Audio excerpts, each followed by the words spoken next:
All right, listeners, ready to go beyond the tourist traps.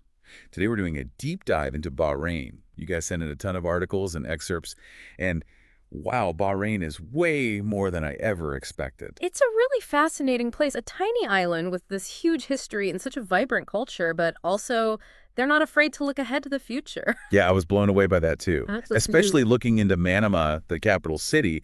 It's got that modern skyline, but it's not just another concrete jungle, right? Oh, definitely not. The architecture tells a story. You've got these massive skyscrapers like the Bahrain World Trade Center, and it's actually designed to harness wind energy, just like those old Bahraini wind towers. Oh, wow, I read about those. Yeah, hundreds of years old, but the Yeah. same concept. Sustainable design way back then. So cool. But then you wander into the Bab al Bahrain Souk, and it's like stepping back in time. One article described it as this labyrinth of alleyways jam-packed with spices, textiles, all this amazing stuff. You can practically smell it, right? The Ah. cardamom, the saffron. Exactly, that sensory overload. You've got this ancient souk, and then bam, these futuristic buildings. It's a trip. Definitely makes me want to experience that firsthand. It's a reminder that Bahrain is a bridge between the past and future. And, speaking of the past, Perling has had a huge impact on Bahrain's identity. The excerpts you gave me about that were incredible. I can't imagine being a Ghazi diver back then, plunging into the ocean with no scuba gear, just hoping to find that one perfect pearl. It was a dangerous way of life, that's for sure. High risk, high reward. And it went on for centuries, right? I think one of my sources mentioned the pearling routes even extended as far as India. That's right. Bahrain was a major player in the pearl trade, and now the Pearling Path is a UNESCO World Heritage Site. Visiting those old pearling villages and the Dow yards, it's like stepping back in time. It's amazing that they've preserved all that, because when the pearling industry declined, they could have just let it fade away. True. And I think one of your articles mentioned that the rise of cultured pearls in the 1930s really contributed to the decline of the natural pearl industry. Yeah, that was a big shift. But instead of just focusing on the loss, they incorporated that heritage into something new that visitors can now experience. Exactly. And this idea of turning challenges into opportunities, that's something you see throughout Bahrain's history, even in their cuisine. Oh man, the food. Don't even get me started. Forget those basic guidebooks that only talk about makbous. We found sources describing this dessert mohammer with almonds and rosewater. Who would have thought? Right. It's a whole world of flavors waiting to be discovered. There was this one food blog you sent that recommended this place, Al Jazra. Apparently, it's in the historic town of Jazra, and they're known for these incredible, authentic Bahraini dishes. Oh man, okay, I'm getting hungry now. Yeah. And here's another surprise about Bahrain. I went in thinking it was all desert, but there's so much natural diversity. Yeah, the Arabian Gulf coastline is stunning, perfect for kayaking or even dolphin watching. And then you have the Hawar Islands, which are just a completely different vibe, very stark and beautiful. Oh, and speaking of stark beauty, the tree of life. I mean, a lone acacia tree thriving in the middle of the desert.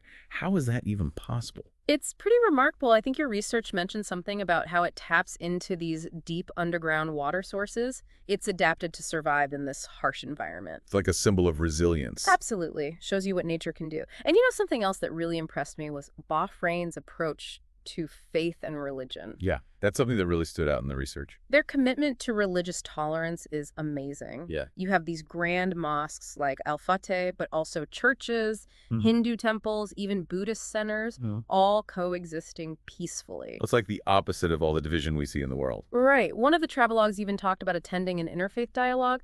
The writer was really moved by the genuine respect and understanding between the different communities. Yeah, that's powerful. So it's not just tolerance. It's active engagement and dialogue between faiths. That seems to be key to Bahraini society. And then our deep dive takes us even further back to the Doman civilization. It's like something out of a history book, isn't it? They were this major maritime power controlling trade routes in the Persian Gulf thousands of years ago. And that research paper mentioned it was over 4,000 years ago. I know, it's crazy to think about. What really blew my mind was their water management system.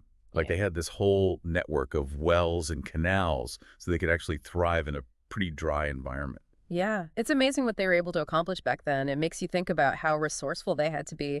And, it's incredible how you can still see traces of the past in Bahrain today. Totally.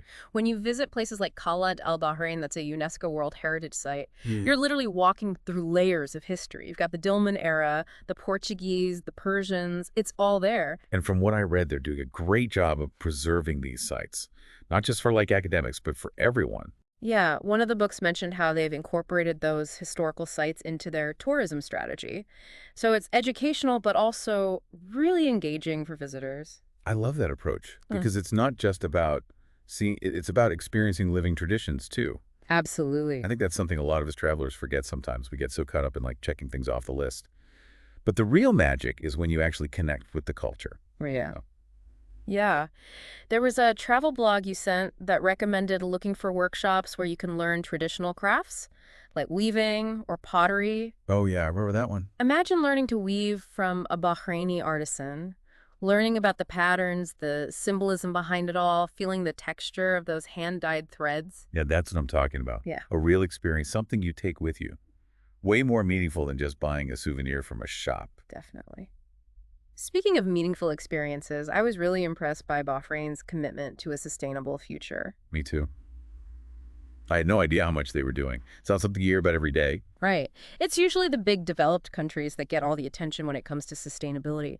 But here's this small island nation really taking the lead. And it's not just about solar panels either. Yeah, it's a much broader approach. One of the reports I read highlighted their urban greening project. They're trying to create more green spaces throughout Manama, even encouraging rooftop gardens to help with that urban heat island effect. Didn't that report also talk about how they're involving local communities, getting people to adopt sustainable practices in their own lives? Yeah, that's a key part of it. Grassroots change, it's not just top down.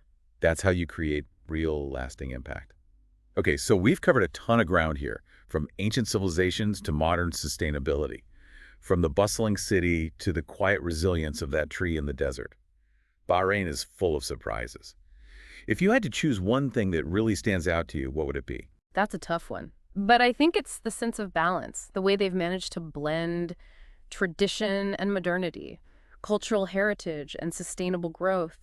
It's like they found this sweet spot, a way to move forward without losing sight of where they came from. That's a really good point. It's like a blueprint for how to approach the challenges we're facing in the world today. Like, we don't have to choose between progress and preservation. Yeah, We can find ways to do both. exactly. And for a small island nation like Bahrain, which is facing its own set of challenges, environmentally and economically, it's even more relevant.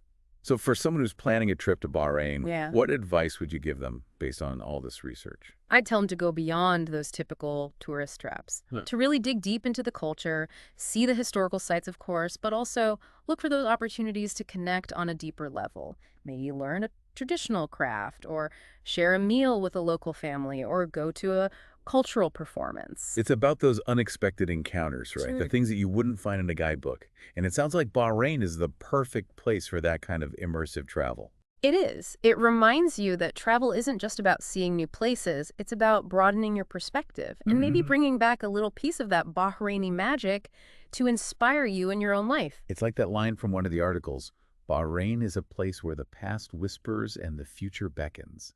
I thought that was so well said. It really is. It captures that special something about Bahrain, and it makes you wonder, how that balance they've struck, how that might shape the future, not just for Bahrain, but for other countries trying to do the same thing. Right. What can we learn from them? They're this tiny island nation, but they're doing such amazing things when it comes to preserving their culture and Yeah. focusing on sustainability. And it seems like it's working. They're bringing in tourists, the economy's doing well, but they're not losing their identity in the process. It shows that sustainability isn't just about the environment. It's about protecting culture and making sure people are happy and healthy and, creating a future that's good for everyone but is still connected to the past. Yeah, and I like that Bahrain isn't pretending to be perfect. The articles and stuff we read, they acknowledge the challenges too, things like water shortages and trying to diversify the economy, but it's how they're dealing with those challenges. That spirit of innovation and collaboration, that's what I find so inspiring. I think one article even mentioned how Bahrain is trying to become a hub for green technology, not just for their region, but for the whole world. Pretty ambitious, right? It is, especially for a country with limited resources. Yeah. So for our listeners out there who have been following along with us, What's the one thing you want them to remember about Bahrain? What's the takeaway from this deep dive? I think the big takeaway is that progress and tradition don't have to be at odds with each other. Bahrain is proof that you can embrace the modern world without forgetting where you came from. You can build a future that's innovative and exciting, but still grounded in the wisdom of the past. It's a good reminder that there's no one right way to define success.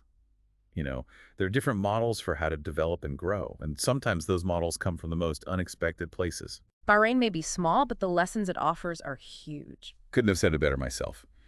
I think we've given our listeners a really good look at what makes Bahrain so special. We've gone beyond the tourist traps and really explored what lies beneath the surface. We've covered a lot of ground, haven't we? From ancient civilizations to modern architecture, from pearling to amazing food. But I think what we've really captured is that sense of balance, that harmony between old and new that seems to be at the heart of Bahraini culture. So to all our listeners out there, we leave you with this. What will you discover when you go beyond the expected? What stories will Bahrain whisper to you? We hope this deep dive has inspired you to explore this amazing island nation for yourselves. Thanks for